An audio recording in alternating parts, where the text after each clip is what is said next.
Good afternoon, ladies and gentlemen. Welcome to the joint press conference on the APEC Second Structural Reform Ministerial Meeting.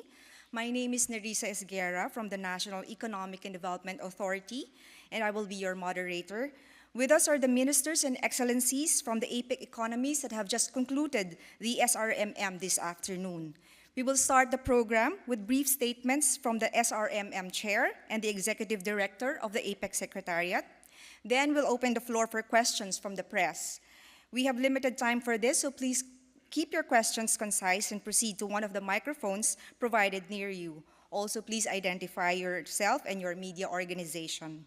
To begin, I would like to call on the chairman of the second SRMM and the Philippine Economic Planning Secretary and Director General of the National Economic and Development Authority, Arsenio M. Balisacan, to give his statement. Members of the press, friends, ladies and gentlemen, good evening. We, ministers and high-level officials of APEC economies, convened on 7 to 8 September of 2015 in Cebu, Philippines, to advance APEC's economic reform agenda, discuss how to overcome the middle-income trap, and consider the continuation of the structural reform work program until 2020. We welcome the participation in the meeting of Dr. Alan Vollard, Executive Director of the APEC Secretariat, and representatives from the World Bank, the Organization for Economic Cooperation and Development, the Asian Development Bank, the APEC Business Advisory Council, and the Pacific Economic Cooperation Council. We note the uncertainty that continues to cloud the global economic scene. Although there are signs of recovery, the residual effects of the global financial crisis are still evident in many economies, even as the new forms of trade and investment protectionism are on the rise. For this reason, we agreed in our meeting that we need a much stronger focus on promoting economic growth through structural reform. To advance our work in the next 5 years until 2020, we agreed to endorse a work program described under the 5 themes and embodied in the renewed APEC Agenda for Structural Reform, or RACER. This work program strives to stimulate balanced and sustainable growth and reduced inequality. First, on structural reform and inclusive growth. We agree that structural reform, if implemented correctly, can provide for enhanced inclusion of hitherto underrepresented groups, firms, and regions by providing more opportunities to participate in and benefit from a growing economy. Thus, we are instructing the Economic Committee to develop a policy framework on how structural reform, including those initiated by other APEC committees and working groups, can contribute to inclusive growth. This will be accompanied by a set of indicators for evaluating inclusiveness of structural reform policies. Second, on structural reform and innovation. The APEC Economic Policy Report, or AEPR, on structural reform and innovation will be completed, and we recommend its adoption at the APEC Ministers Meeting in November 2015. The impact of the AEPR's work on structural reform and innovation will be considered for policies that are needed to address the middle-income trap and slowing growth potential in other economies. Third, structural reform and services will be one of the priorities for APEC, and we have instructed the Economic Committee to raise the importance of services in the renewed action agenda on structural reform, or RACER. The Economic Policy Report, or APR, for 2016 will also focus on structural reform and services. Furthermore, the Economic Committee will support the initiative to develop an APEC Services Cooperation Framework, or ASCF. On tools for structural reform, We agreed that APEC should further advance its work on good regulatory practices, or GRP, and model legal instruments through, among others, the application of these instruments to improve competition outcomes within APEC economies. We encourage efforts to promote international regulatory cooperation, the international legal instruments to strengthen legal infrastructure of APEC economies, and for APEC member economies to undertake a self-assessment of barriers to competition, including a review of current competition laws and policies, among others. On new directions for structural reform in APEC, we agreed that the initiatives began under ANSSR, or ANSWER, ought to be continued through the RACER. We further note that a sharpening of the focus of APEC's structural reform goals is needed. The RACER's 3 pillars, namely, will serve as guideposts for the nomination of concrete reform actions by economies. Along this line, we commit to strengthening and enhancing the economic relevance and scope of individual economic action plans under the RACER. Likewise, we agreed to using quantitative indicators to measure APEC-wide progress on structural reform support an APEC structural reform progress report as part of the midterm review of RACER in 2018 and a final review in 2020. The RACER 2016-2020 will be finalized based on these recommendations for consideration by the ministers in November. On ease of doing business, we agreed with and further recommend to APEC economic leaders to affirm the new aspirational goal of a 10% improvement by 2018 in the existing 5 priority ease of doing business areas. We also agreed with and endorsed the APEC Ease of Doing Business Action Plan 2016 to 2018 to APEC economic leaders for their consideration. An APEC Ease of Doing Business implementation plan will also be drafted and used to guide capacity building over the next 3 years. The complete set of statements will be available at the APEC Secretariat website. Thank you, and mabuhay. Thank you, Secretary Balisacan. May we now call on the Executive Director of the APEC Secretariat, Dr. Alan Bollard, to deliver his statement. Thank you very much. Good afternoon, everybody. I'll be quite brief. We've had an important meeting of ministers from all the 21 economies on the subject of structural reform. It's actually been 5 years since the last meeting. A lot has happened in that time. As the Chair has said, growth has slowed down around the region, and there's intense interest in what we can do to improve it. A big area for discussion today was ministers talking about how structural reform can help improve growth and lead to faster growing economies. But in addition, there was also a lot of focus on what has been Philippines' major theme for APEC year 2015, and that is inclusive economy. We talked about how structural reform can help markets work better.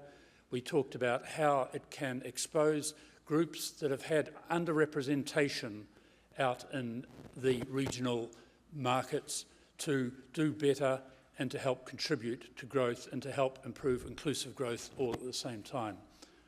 We will take the ministerial statement back to leaders for when they meet towards the end of the year in Manila, and we'll expect to see them giving endorsement to this as well. In the meantime, this statement now acts as the guidance for the committees and the technical working groups of APEC as they will go about encouraging and helping put this structural reform in place around the economies. Thank you. Thank you, Dr. Bollard. We now open the floor to questions from our friends from media. Kindly approach the microphone and state your name and your organization, and also please direct question directly to anyone from our guests here. Yes, please, Ben. Hi, good afternoon. I'm Ben De Vera from Philippine Daily Inquirer. The first question would be, in terms of the new aspirational goal of improving by 10%, of improvement of by 10% in the 5 priority areas in terms of ease of doing business, what exactly would be the metric? Will it be an increase in the ranking, or, for example, in terms of starting a business, will there be the number of days or number of hours in which you can start a business? And second question for Chair Balisacan, you have been urging your colleagues in APEC to tear down the behind the border barriers so that the services sector can flourish. What has been the feedback among your peers? And under the new 5-year roadmap, how can it be done? How can we remove all those barriers? Thank you. Well, with respect to the first question and the ease of doing business, we do have specific indicators in the document on the ease of doing business that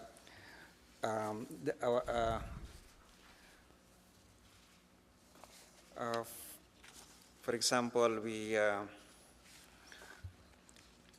the 5 priority areas are the starting a business, dealing with construction permits, trading across borders, getting credit, and enforcing contracts.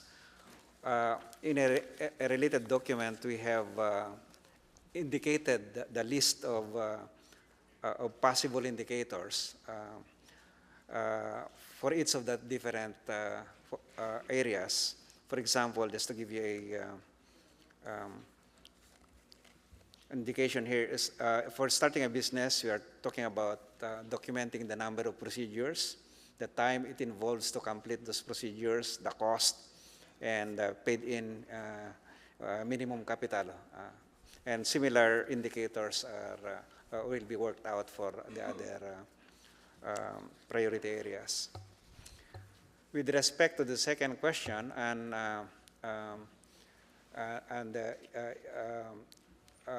border issues, behind the border restrictions or barriers, there is a general agreement among the member economies to work on reducing those barriers, because there is a realization by all that the benefits are immense, and it's even to the benefit of a country or an economy to even unilaterally reduce those barriers. But it's also recognized that doing it as a group, as a collective effort, will even yield more benefits. And for the Philippines, obviously, that is a big boost for us, because the services sector constitutes almost 56% of the economy, and the exports and services is the fastest growing export item in our exports, and the potentials are enormous. And so it is in the interest of even the country, the Philippines, to reduce its own barriers even unilaterally. But again, we emphasize that the benefits, if undertaken by the group as a whole, would be much more immense. Thank you. May we have the second question?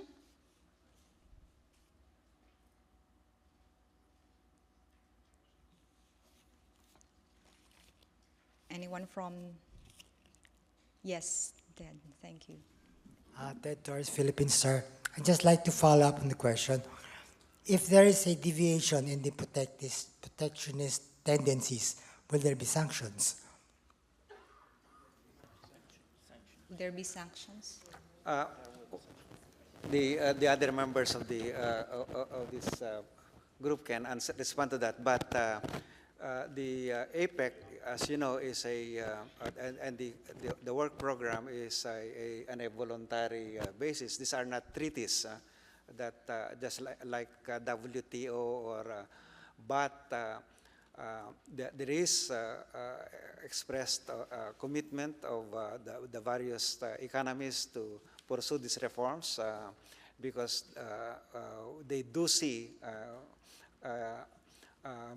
mutually beneficial effects of doing those reforms.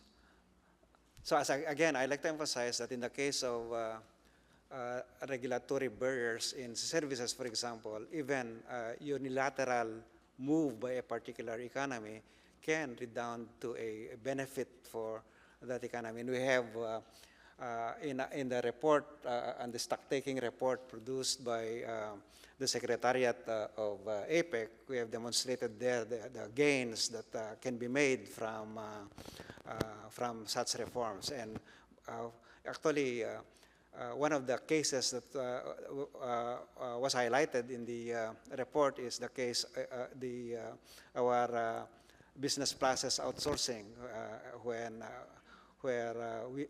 it was shown that when we removed or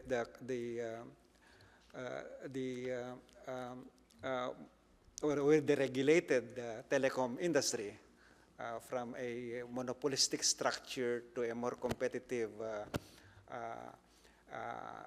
industrial structure, we saw the growth of the service not only improved, but the cost to consumers was reduced sharply, and then that's together with other reforms translated into or even resulted in the boom in the business process management. As I said, that sector is over the last 10 years has been growing at double digit and continues to grow at such rate until today, and that is a clear demonstration that doing reforms is a good move for even for a single country. Thank you.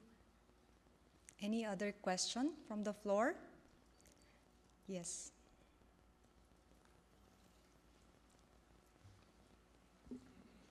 Good afternoon. I'm Mikhail Flores of Business World. Sir, how much progress did APEC economies achieve since the LASER and the ANSSR were approved by the member economies? And is the sharpening of the pillars and under the RACER a reflection of much progress that we've achieved, or is it a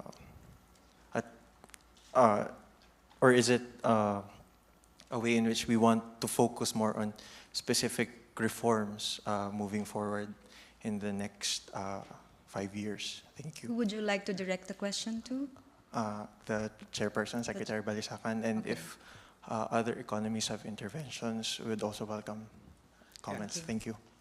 I would direct that instead to that question to Dr. Bollard, the APEC Secretariat, because they do have documentation of the progress, the experiences, and the evidence. Thank you. Well, I haven't got the exact numbers to hand, but they're there on our website, and we've been through, if you like, 2 generations of focus on structural reform measures. We've been measuring them more recently with a number of different measures, and there's been distinct improvement over that time.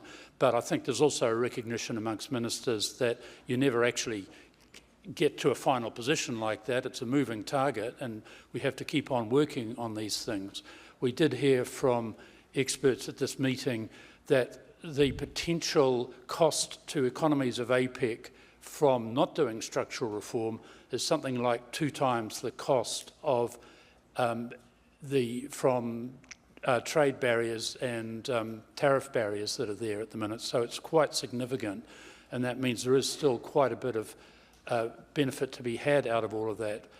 Going back to a previous question, the Chair's right, it's a voluntary arrangement. There aren't strict legal sanctions from APEC. We don't work in that way. I think what we've achieved in a potentially quite difficult area like structural reform, which has got different pressures around the different economies at different stages of development, has really only been done by this long-term focus, by a continuing upgrading of what we're looking for in terms of structural reform, now with this RAISER program, and by monitoring it. And we will put up some numerical estimates on how well economies are achieving those targets, again on our website. And of course, there is some pressure on economies who are slower, if there are any, in terms of doing that. But that's how APEC has always worked. Thank you, Dr. Bollard. Any other question? Perhaps while our friends are thinking about other questions, perhaps one of the drafting economies can also tell us about the tools for structural reform, how we're going to implement, and where have these tools been used or tried and tested, so to speak.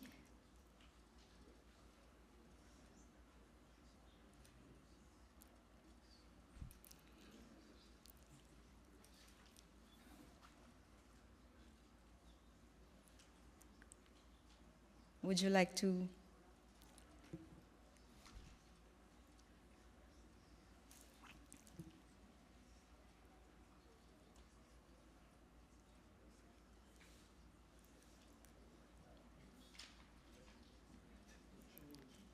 Okay.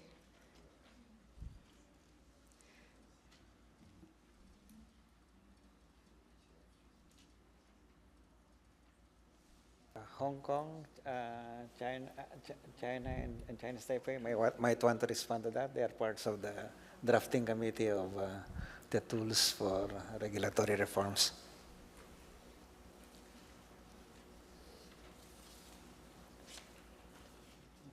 Nobody. Okay. So any other question from the media? Australia, maybe Australia might want to respond to that.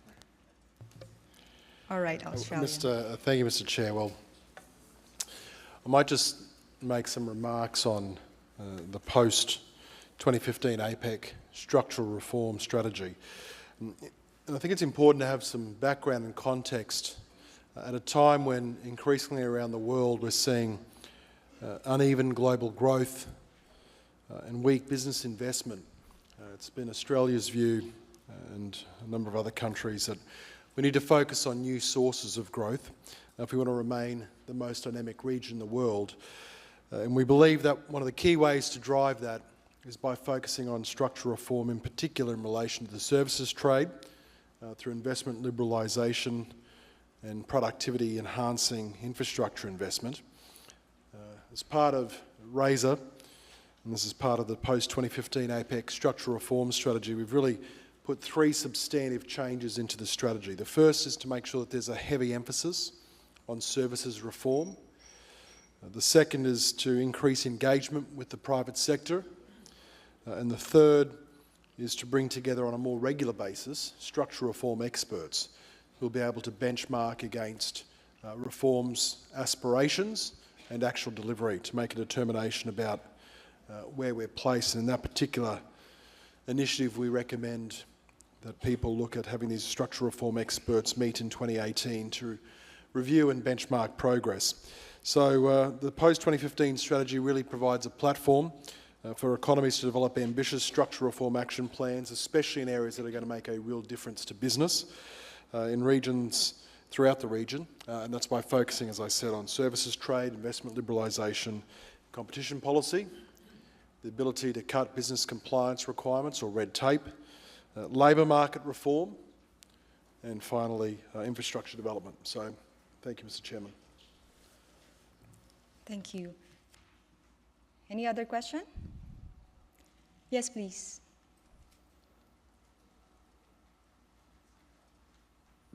Good afternoon. I'm Mads Miraflor of Manila Bulletin. I'd like to address my question to Mr. Esguerra of the Philippines. I just want to know how will you describe the regulatory, how flexible is the regulatory environment in the Philippines and how it can easily absorb this ease of doing business action plan? And after 3 years, what can we expect? Thank you.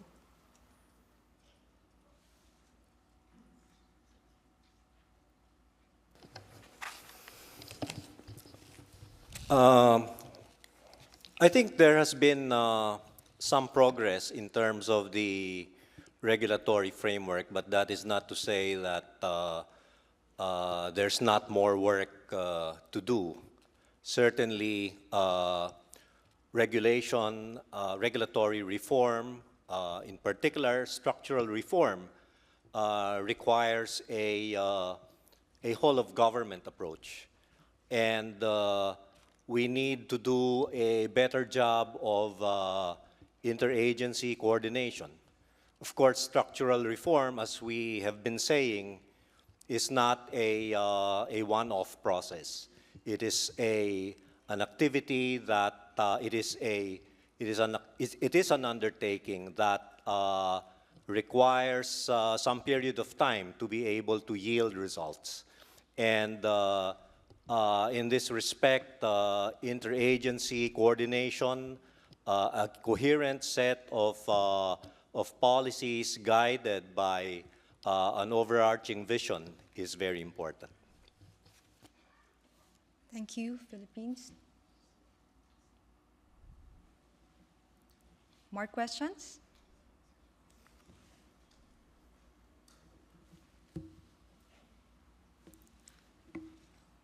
Okay. Yes.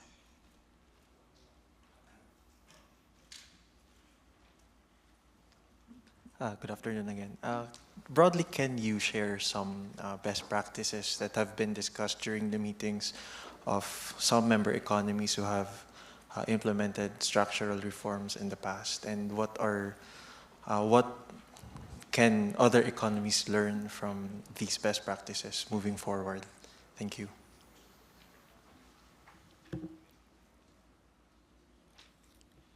Would you like to answer, to respond to the question? Anyone from the economies who would like to share your experience?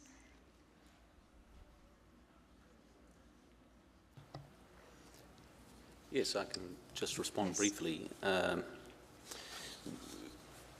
In terms of the overall structural reform and innovation, there was very much an object of APEC's work has been to reduce barriers to innovation from structural policy settings across APEC. And some of the areas that we're focused on has been in competition policy, corporate law and governance, regulatory policy, and public sector governance.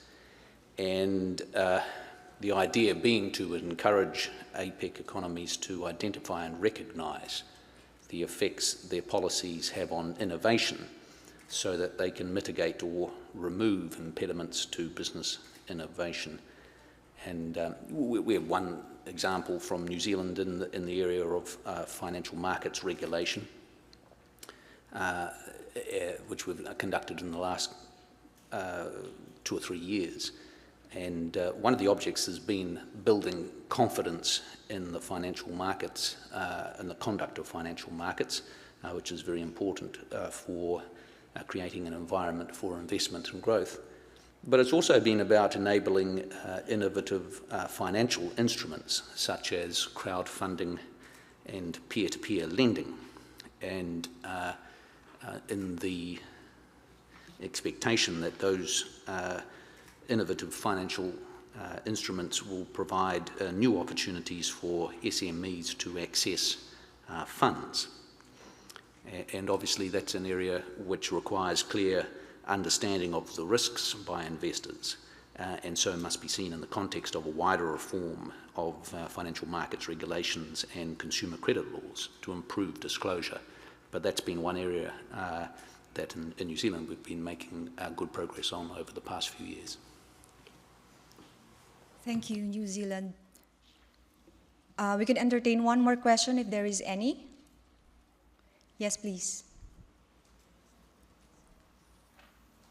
Hi, I'm Keith Mariano from GMA News Online. I would just like to ask if there is a specific reason or basis for setting the target improvement in business environment at 10%. And if we achieve that, what are the specific, what could be the results? Like, for example, maybe an increase in businesses, in the number of businesses. So maybe the chair could answer. Secretary Balisacan.